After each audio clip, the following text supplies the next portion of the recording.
Policy మాదిరిగా ఇదొక government policy. ఈ గవర్నమెంట్ పాలసీ రాష్ట్రం మొత్తం ఇంప్లిమెంట్ చేయాలి కావచ్చేమోనని ఇక ఇది ముందుకు కొనసాగుతూ ఉంది. ఇదిట్లా ఉంటే మన చిలకలూరిపేట నియోజకవర్గంలో ఈరోజు నియోజకవర్గ పరిస్థితి ఏంటంటే ఒక ఆటవిక అరాచక పాలన చిలకలూరిపేట నియోజకవర్గంలో కొనసాగుతుంది. ఇక్కడున్నటువంటి ఎమ్మెల్యే పుల్లారావు గారు అవినీతికి ఘనపాటి పత్తిపాటి అని చెప్పొచ్చు. ఇక్కడ ఒక చక్కటి నెరేటివ్ని కట్టుకథ చక్కగా అల్లి ఒక వ్యక్తిని ఈ పుల్లారావు గారు స్టేషన్కి పంపిస్తాడు. పంపించి ఒక కంప్లైంట్ ఇప్పిస్తాడు.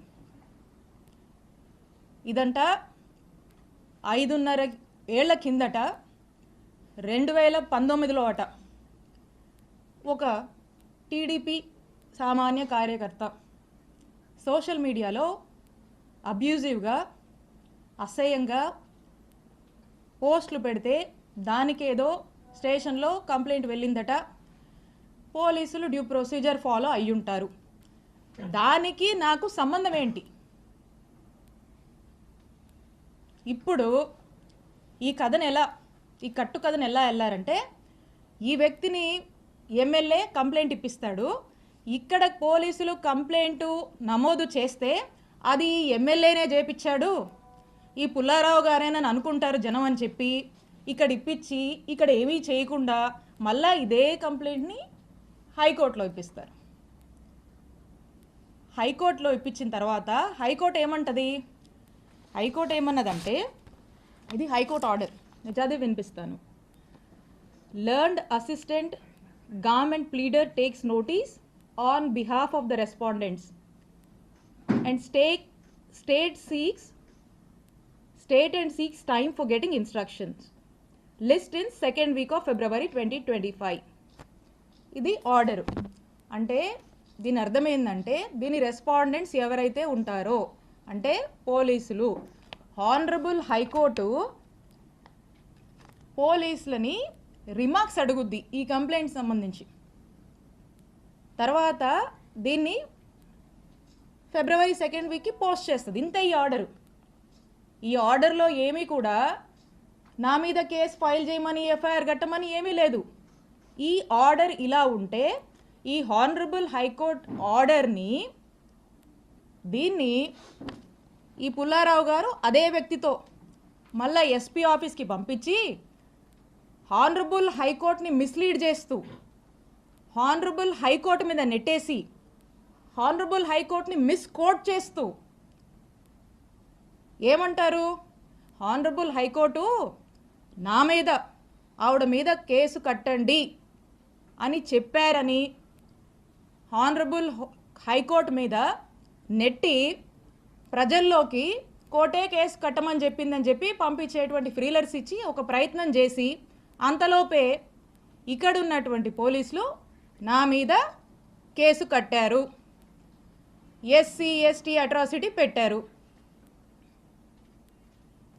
పూర్తిగా అవాస్తవాలతో ఒక కథల్ని ఈ కథలో ఇక్కడే మనం దీన్ని నిజం చేస్తే జనం అనుకుంటారని అక్కడ దాకా పంపించి అక్కడ ఏం డైరెక్షన్ హానరబుల్ హైకోర్టు నుంచి ఏ డైరెక్షన్ లేకపోయినప్పటికి కూడా ఇక్కడ పోలీసుల్ని ప్రెజర్ చేసి జనాల్లోకి కోర్టే విధించమని చెప్పిందని కోర్టుని మిస్లీడ్ చేస్తూ ఇక్కడ కేసు కట్టారు. ఎంత డ్రామానో చూడండి. ఇదిట్లా ఉంటే రాష్ట్రంలో ఎలక్ట్రిసిటీ ఛార్జీలు పెరిగి ప్రజలు అనేక ఇబ్బందులు పడుతూ ఉంటే వారికి అండగా ఉందామని మా వైఎస్ఆర్ కాంగ్రెస్ పార్టీ నాయకుడు మా జగనన్న పిలుపునిస్తే విద్యుత్ పోర్ అనే కార్యక్రమంలో భాగంగా రాష్ట్ర వ్యాప్తంగా మా వైఎస్ఆర్ కాంగ్రెస్ పార్టీ వాళ్ళంతా కూడా అన్ని నియోజకవర్గాల్లో ఎలక్ట్రిసిటీ ఆఫీసెస్కి వెళ్ళి అక్కడ ప్రజలు ఇబ్బంది పడుతున్నారు, ప్రభుత్వం దృష్టికి ఇది తీసుకువెళ్ళాలి, ప్రజలకి భారం అవుతుంది, ఖచ్చితంగా ప్రభుత్వం దీనికి రెస్పాన్సిబిలిటీ వహించాలి, ఈ ఛార్జీలు తగ్గించాలని మేము రిప్రజెంటేషన్ ఇస్తే స్టేట్ మొత్తం జరిగితే, కానీ ఇక్కడ మన చిలుకూరుపేటలో మాత్రమే స్పెషల్. ఇక్కడ మా వైఎస్ఆర్ కాంగ్రెస్ పార్టీ నాయకుల మీద, యాక్టివ్ లీడర్స్ కార్యకర్తల మీద 30 మంది మీద నాతో సహా ఇక్కడ కేసు కట్టారు. ఇక్కడంట వైఎస్ఆర్ కాంగ్రెస్ పార్టీకి సంబంధించినటువంటి నాయకులు కార్యకర్తలు బయటికి రావద్దు, యాక్టివిటీస్ చేయొద్దు, ఎక్కడ కూడా గొంతెత్తి మాట్లాడొద్దు, ఎవ్వరూ కదలాడకూడదంట. ప్రతి గ్రామం నుంచి ఈ రోజున పోలీస్ స్టేషన్లో కేసులు పెట్టడం, పోలీస్ స్టేషన్లకు పిలిపించడము, హరాస్ చేయడము, తిట్టడము, కొట్టడము, కేసులు పెట్టడము, అరెస్టులు చేయడము, జైళ్ళకు తీసుకువెళ్ళడము, ఈ విధమైనటువంటి అరాచక పాలన చిలుకూరుపేట నియోజకవర్గంలో నడుస్తోంది. ఇదట్లా ఉంటే ఇక్కడున్న చాలామందికి తెలుసు, మా మామగారు 80 సంవత్సరాల వయసు కన్నా పెద్దోడండి. ఆ వయసులో ఉన్నటువంటి పెద్ద మనిషి మీద కూడా కేసు కట్టించాడు ఈ ఎమ్మెల్యే పుల్లారావు. నా మరిది ఫారిన్ సిటిజన్, ఫారిన్లో వ్యాపారాలు చేసుకుంటే నా మరిది మీద కేసు కట్టించాడు ఈ ఎమ్మెల్యే పుల్లారావు. నాకేనా కుటుంబం ఉంది? మీకు లేదా కుటుంబం? ఎన్ని రోజులు సాగుద్ది అనుకుంటున్నారు ఇట్లా? ఎన్ని రోజులు నడుస్తుంది అనుకుంటున్నారు ఇట్లా?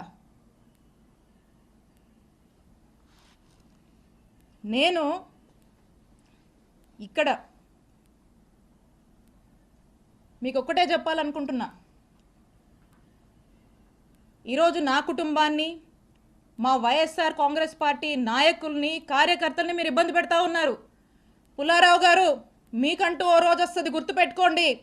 ఇంకోసారి చెప్తున్నా, మా కుటుంబం జోలికి వస్తున్నారు కదా, మాది పురుషోత్తపట్నం, గుర్తుపెట్టుకోండి, ఊహించుకోండి ఒకసారి. నేను ఇక్కడ మీ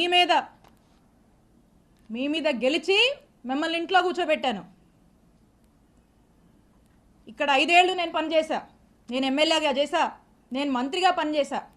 కానీ ఎక్కడ కూడా ఇలాంటి వాతావరణాన్ని క్రియేట్ చేయాల, ఇలాంటి అరాచక పాలనకు మేము ప్రోత్సహించలా. ఎక్కడా కూడా ఏదన్నా కూడా చట్టం తన పని తాను చేసుకుపోయింది తప్పితే మేము ప్రొవోక్ చేసి, మేము మా ఇంట్రెస్ట్లు ఏమి చెప్పి ప్రజల్ని ఇబ్బంది పెడుతూ ఈ రకమైనటువంటి అక్రమాలకు మేము పాల్పడలా. ఒక పీస్ఫుల్ ఎన్వైరన్మెంట్ ప్రతి ఒక్కరికి, అన్ని వర్గాల వాళ్ళకి మేము కల్పించి ప్రతి ఒక్కరు కూడా సంతోషంగా ఉండి, వాళ్ళకి ఇంకేదైనా కష్టాలు ఉంటే వాళ్లకు మేము తోడుగా అండగా ఉండేటువంటి కార్యక్రమాన్ని చేశాం. ఇక్కడ నేను ఎమ్మెల్యేగా ఉండి, ఇక్కడ మంత్రిగా ఉండి,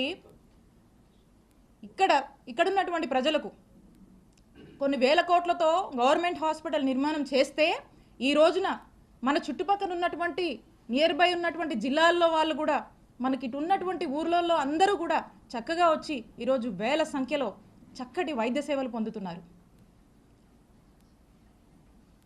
ఎప్పుడో చిరకాలపు కలగా ఈ చిలుకూరుపేట ప్రాంత ప్రజల కలగా ఏదైతే బైపాస్ ఉందో, ఆ బైపాస్కి సంబంధించి ఏదైతే ల్యాండ్ ఎక్విజిషన్లో భాగంగా రైతులకు డబ్బులు రావాల్సి ఉందో, ఆ డబ్బులను ప్రభుత్వం ఏదైతే వాటా చెల్లించాల్సి ఉందో, ఆ వాటాని కూడా జగనన్న ప్రభుత్వం ఆ రైతులకు చెల్లించి, కోవిడ్ టైంలో అనేక ఇబ్బందుల వల్ల ఈ ప్రాజెక్టు కాస్త ఆగిపోయి వెనకబడి ఉంటే కూడా వాళ్ళందరినీ పిలిచి, ఆ కాంట్రాక్టర్ని పిలిచి వాళ్ళకు మోటివేషన్ ఇచ్చి, వాళ్ళకు ప్రభుత్వం వైపు నుంచి కావాల్సినటువంటి సపోర్టు పూర్తిగా ఇచ్చి, రాత్రింబగలు వాళ్ళు పనులు కంప్లీట్ చేసి, శరవేగంగా పనులు పూర్తి చేసి బైపాస్ని అందుబాటులోకి తీసుకురావడానికి ఎంత కృషి చేశాము. ఈరోజు చూస్తే ఎక్కడి నుంచో, చెన్నై నుంచి, కడప నుంచి వచ్చిపోయే వాళ్ళందరూ కూడా ఈరోజు ఎంత కమ్యూట్ బాగుందని చెప్పి హర్షించేటువంటి పరిస్థితి. ఈరోజు ప్రతి ఒక్కరు కూడా యాక్సిడెంట్